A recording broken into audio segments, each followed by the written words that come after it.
अच्छा, ऐसा धोखा हमारे साथ किया, भोगोगे तुम। ये जो निकलता है ना भोगोगे, ये अकाट्य होता है। क्योंकि किसी का भी हृदय, मान लो किसी भी जीव जंतु को आप कष्ट दें और उसका हृदय आह भर जाए, तो वो आह वज्र की लेखे तुम्हें भोगना पड़ेगा। वो आह किसी की ना लेना जिंदगी। कोई ऐसा काय, कोई आह भर करके कह दिया तुम समर्थ हो, हम तो कुछ कर नहीं सकते, और अंदर से दुख, फिर तुम्हारी सामर्थ्य काम नहीं करेगी, मिट्टी में मिला देगी। ऐसा नहीं कि आप जो कर रहे हैं कोई देख नहीं रहा, कोई हिसाब किताब नहीं, जो कर रहे हैं अवश्य में भोक्तव्यम, बहुत सावधान।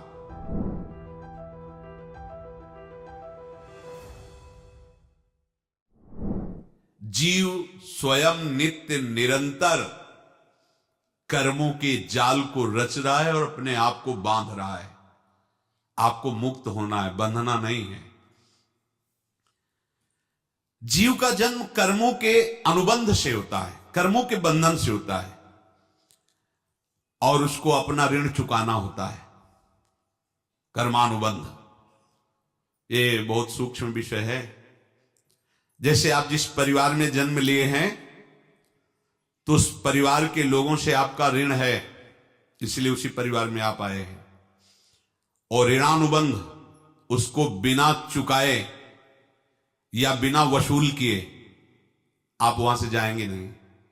आपको लेना है तो वसूल करना है, और देना है तो चुकाना है। ये पूर्व के जन्मों से निश्चित किया गया है। जैसे किसी के यहां पुत्र हुआ, जन्म से ही पैसा खर्चा शुरू हुआ, जो बड़ा हुआ तो उद्दंडता के द्वारा मार पूरे परिवार को क्लेश पर क्लेश देता चला जा रहा है। ये तुम्हारे कर्म का फल है। या ऐसे शक्तिहीन बुद्धिहीन ऐसे पागल पूरे जीवन सेवा करो, तुमसे अपना हिसाब चुकाने के लिए वो आया है। अब परिवार के जो सदस्य जुड़े आके, मतलब पत्नी आते ही पूरी हृदय में आनंद, परिवार में आनंद, और जीवन भर वो आनंद ही सुख देने के लिए उसका जन्म हुआ। वो अपना ऋणानुबंध मुक्त, और आते ही भयंकर क्लेश खड़ा कर दिया, बीच में दीवार और झगड़ा वैसा, फिर अतरे दिन मारपीट शुरू, कलह अशांति, पूरा जीवन नरक हिसाब करने आए। यहां ऋण चुकाए बिना कोई जा नहीं सकता, ऋण चुकाना पड़ेगा। किसी का ऋण वसूल करना है तो किसी को ऋण चुकाना है, दोनों काम करने होते हैं। अनेक जन्मों में अनेक लोगों के साथ हमने जो बर्ताव किए हैं, अच्छे या बुरे, वो होंगे। अब किसी आदमी को हम जानते नहीं, अचानक मिला, अचानक टक्कर लगा और मार पीट गाली गुप्ता सब कर दिया, चुपचाप सह लो। क्यों? ये आपका हिसाब है, पूर्व का हिसाब। हमारा उससे कोई द्वेष नहीं, कोई संकल्प नहीं। अचानक घटना घटी और हमसे द्वेष करने लगा, हमें पीटने लगा, हमें गालियां दे, ये हिसाब है, चुपचाप सह जाओ। अपने घर का भाई ही भारी दुश्मन बन गया और क्लेश, हिसाब है। एक प्रभुदत्त ब्रह्मचारी जी की वाणी में पढ़ा था, एक महात्मा जी भ्रमण करते थे, तो उस समय असरफियां चलती थी, मोहरें असरफियां, तो उनको भेंट में देते लोग। तो या तो ठाकुर सेवा में लगे तत्काल, या संत सेवा में तत्काल लगे, उसका संग्रह करके डोलना ये ठीक नहीं है। बैरागी के लिए सिद्धांत में ये ठीक नहीं है। तो जब 2, 4, 6, 8 ऐसे मोहरे हुई, तो उन्होंने विचार किया कि और भ्रमण करके जब काफी मोहरे हो जाएंगी तो प्रयागराज में जब कुंभ पड़ता है, एक बार पूरे सब अखाड़े के संतों को, अलग अलग संप्रदाय सब संतों को बुलाएंगे और सबको पाएंगे। अब साधु है तो यही विचार करेगा, और क्या विचार करेगा। तो उन्होंने ऐसे डंडा बनवाया, बेंत, जो ऊपर से चूड़ीदार और भीतर पोला, और मोहरे उसमें डालते गए। और भ्रमण, जहां जहां श्रद्धालु भगत थे सबके यहां जाना, और इच्छा रखना कि एक मोहर तो दे दे दक्षिणा में। कामना कोई भी हो वो बांधती ही है, ध्यान रखना।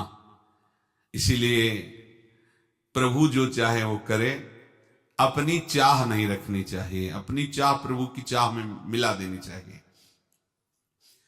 धीरे धीरे वो छड़ी भर गई।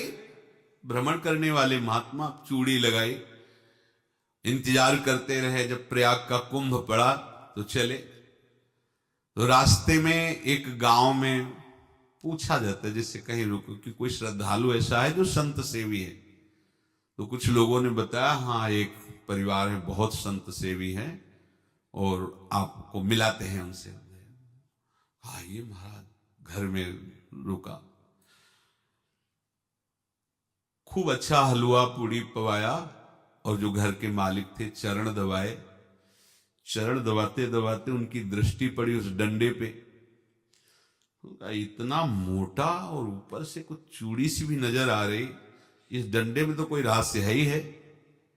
अब महात्मा जी को खवा पिला के सुला दिया। महात्मा जी जब सो गए तो पत्नी से धीरे से कहा, वो डंडा लाओ बाबा जी का। डंडा, वो चूड़ीदार जो ही खोला पलटाया तो सैकड़ों मोहरे। ऐसे संत रोज पधारे भगवान, तुम आनंद हो जाए फिर क्या। पत्नी से कहा, नाप के कंकड़ लाओ। वो तो महात्मा जी तो खाए खीर पूड़ी, आराम से सो रहे। रात में पूरी प्लानिंग करके उसमें कंकड़ भर के चूड़ी लगाकर सिराने रख दिया, सारी मोहरें हटा ली। महात्मा जी आराम से छड़ी उठाए तो वजन पक्का। वैसे बड़े लोग चतुर होते हैं, पर ये नहीं जानते कि कर्म कितना भयानक होता है। और उनकी कोई संतान नहीं थी, पर धन में इतना प्रेम उनको था। बहुत सावधान। साधु महात्माओं के पास जो अर्थ है, गृहस्थी अगर आता वहीं से है, पर अगर उसको जोर जबरदस्ती या किसी छल कपट से, तो वो उसका विनाश ही करता है। आज तक का प्रमाण है। अब उनको ये भाव पता नहीं होगा, या पता होगा तो लोभ के कारण वो उसको मान नहीं पाए होंगे। महात्मा जी गए प्रयाग में, किसी अखाड़े पर रुके और वहां प्रार्थना की कि कल जो है संपूर्ण अखाड़ों का निमंत्रण किया जाए और सब संतों को भोग पवाया जाए, उनको दक्षिणा भी दी जाए।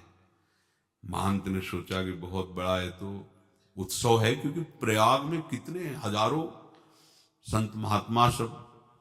तो उनका, महाराज बोरो इसमें चीनी और तीनों घी लगेगा, सब व्यवस्था। बोले आप मंगाइए, एक एक हिसाब हम करेंगे, हमारे पास सब व्यवस्था है।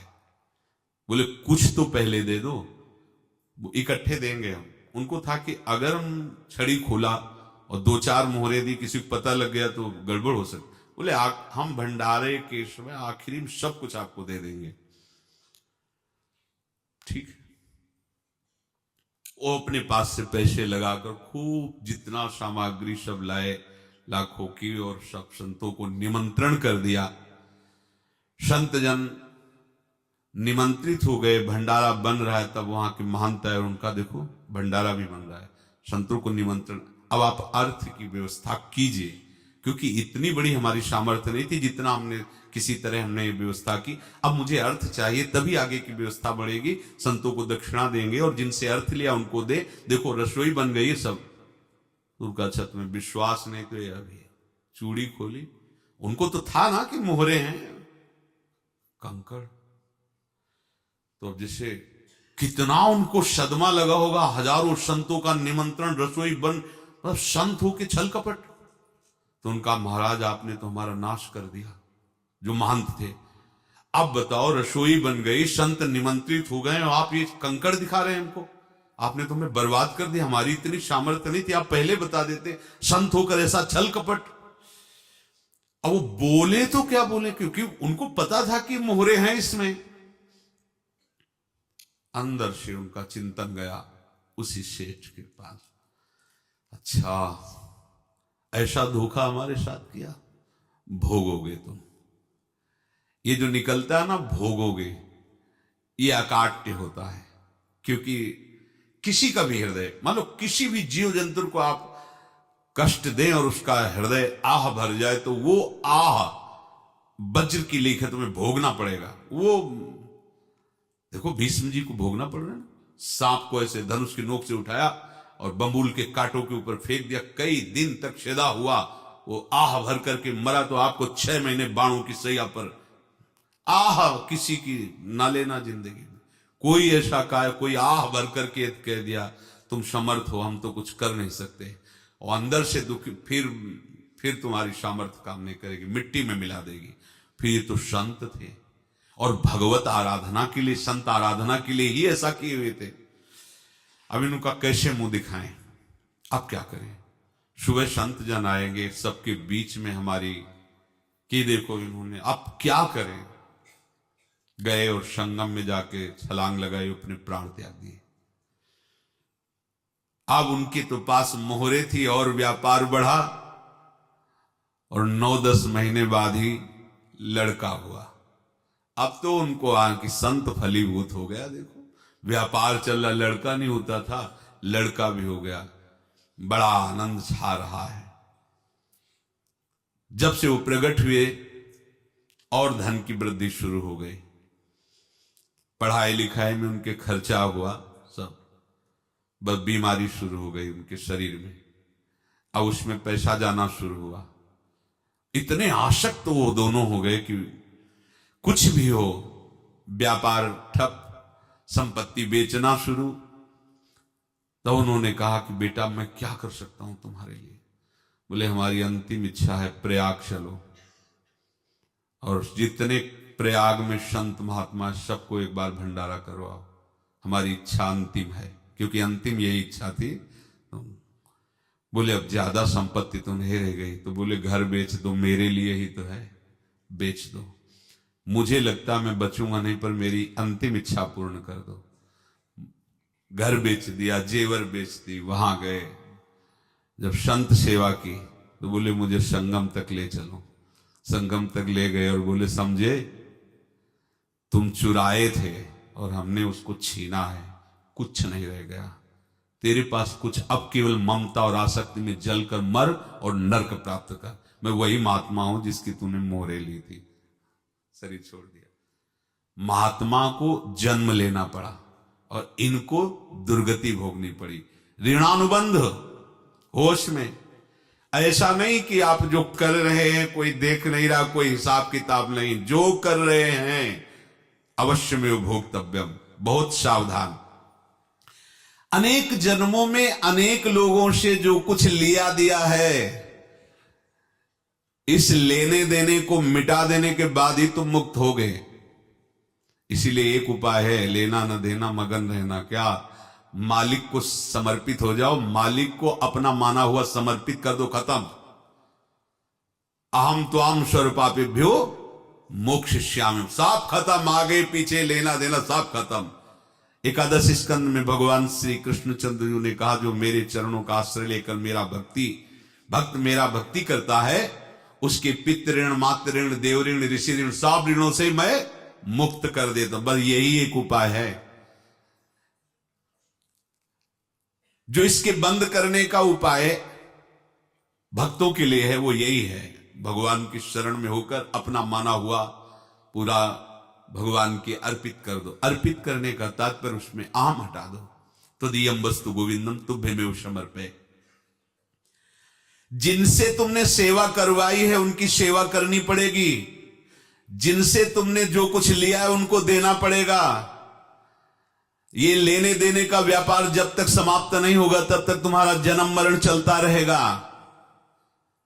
अब आपको यहां समझना है, यदि आपसे किसी ने पैसे लिए बेईमानी करके नहीं दे रहा है तो आप उसको गाली मत दीजिए, आपने बेईमानी की थी इसलिए आपकी बेईमानी हुई है, ले गया, कोई बात नहीं है, बंधन से मुक्त हुए, जो बोझा था चला गया। उसको ऐसा ना देखे कि ये बेईमान हमारे रुपए मार लिए, अब जो कुछ होगा देखेंगे। अगर आप आगे नया कुछ करते हैं तो फिर आगे का हिसाब आपको भोगना पड़ेगा, ध्यान रखना। ऐसा नहीं है कि आपको भोगना नहीं पड़ेगा। एक ही उपाय है कि अब जो शरीर धारण किए इसी में जो भोग ले, आगे ना होना चाहिए। तो क्या करे? सर्वतो भावेन भगवान की शरण ले ले। ये तो सर्वाणि कर्माणि मयि सन्न्यस्य मत्पराः अनन्येनैव योगेन माम ध्यायन्तु उपासते तेषामहं समुद्धरता मृत्यु संसार से। ये बड़ा कठिन है पार होना, कोई छोटी मोटी बात है। एक महात्मा बाल्यावस्था से भजन करते थे, शालिग्राम भगवान पास रखते थे और उन्हीं की आराधना करके बस पाठ, नाम, जप और भ्रमण करते थे।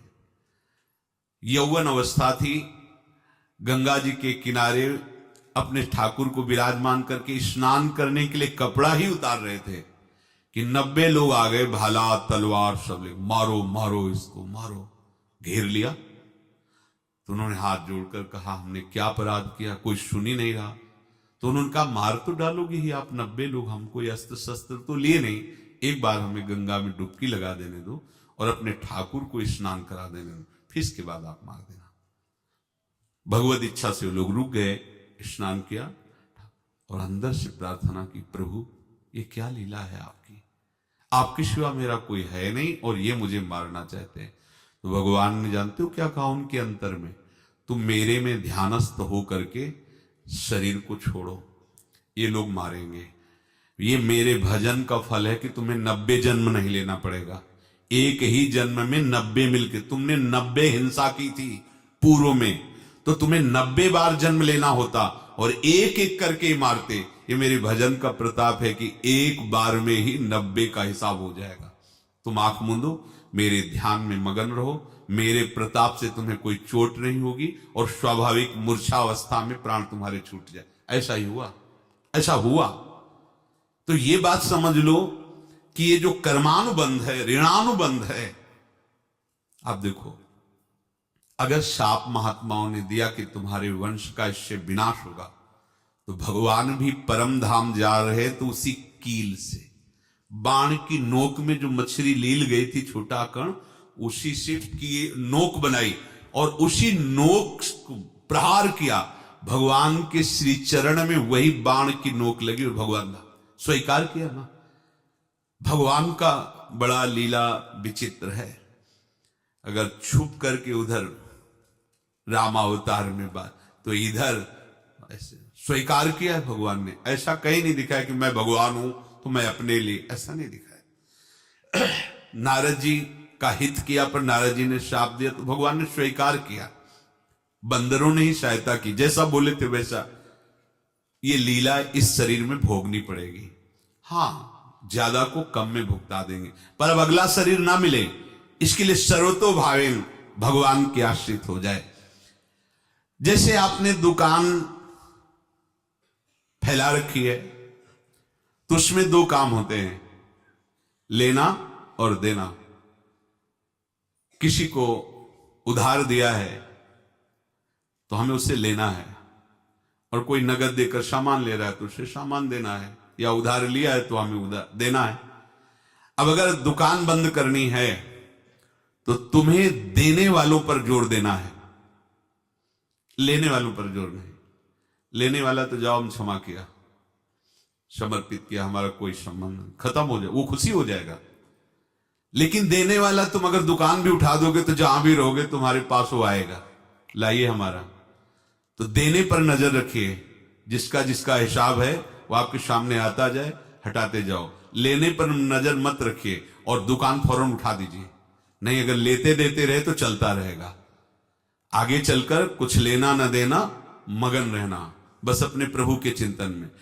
अब हम कैसे जाने कि किसको क्या देना है, हमें क्या पता? तो हम पूरा हिसाब जिनको पता है उनको दे देते हैं। समझ रहे हो? उनको पता है क्या लेना है क्या देना है, तो इनके पास पहुंच गए या सरकारी हिसाब से सब बराबर कर देंगे। हमको अपनी जिम्मेवारी इनकी चरणों में समर्पित कर देना है, तभी हम जीवन मुक्त होंगे। ये रहस्य की बात है। प्रभु कह रहे हैं, यस्य सर्वे समारंभाः काम संकल्प वर्जिताः ज्ञानाग्नि दग्ध कर्माणं तमाहु पंडितम बुधाः। जिसके संपूर्ण कर्मों के आरंभ संकल्प और कामना से रहित हैं, तथा जिसके संपूर्ण कर्म ज्ञान रूपी अग्नि से जल गए हैं, उसको ज्ञानी जन भी पंडित कहते हैं, बुद्धिमान कहते हैं। पूज्य श्री भाई जी महाराज कह रहे हैं, जैसे वहां ज्ञानाग्नि से दग्ध कह रहे हैं, तो अपने वृंदावन वासियों का प्रेमाग्नि से सब कर्म संस्कार दग्ध होते हैं। जिस समय आपके हृदय में भगवत प्रेम का प्रादुर्भाव होगा तो लेश मात्र कभी तुम्हें दुख नहीं भोगना पड़ेगा। प्रेम का प्रादुर्भाव होते ही दुख का नाश हो जाता है, महासुख। जब प्रेम का प्रादुर्भाव होगा तो समस्त पाप भस्म हो जाते हैं, अशांति नष्ट हो जाती है, संसार ज्वाला स्पर्श भी नहीं कर सकती है। जब भगवत प्रेम का प्रादुर्भाव होता है तो हो सकता है उस उपासक के जीवन में दुखों का पहाड़ टूट पड़े, परिवार खिलाफ, शरीर रोगी, अव्यवस्था, बहुत बहुत कुछ, सब कुछ। कह रहे हैं इतना सब होने पर भी उसके हृदय में कोई भी दुख नहीं होता। ये ऐसा सामर्थ्यशाली भगवत प्रेम है।